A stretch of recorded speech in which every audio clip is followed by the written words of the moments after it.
Mi chiamo Franco Montalto, sono un italo-americano e sono venuto per la prima volta in isola nel 95 con un borso di studio di Fulbright che mi è stato dato proprio per studiare il problema di acqua a Venezia.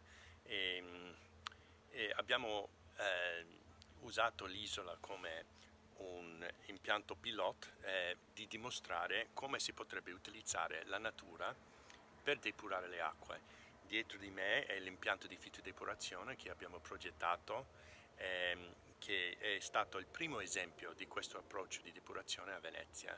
Ehm, Praticamente le acque nere provenienti dall'isola passano per le vasche dove i batteri e le piante depurano e togliono i materiali inquinanti prima di scaricare in laguna. Attraverso gli anni questo è diventato per me un'aula all'aperto. Io adesso sono un professore alla Drexel University a Filadelfia dove insegno ingegneria ambientale, ingegneria idraulica e porto ogni anno studenti qua in isola di studiare questo approccio di sostenibilità dell'uso dell'ecologia per provvedere un servizio importante, cioè la depurazione delle acque.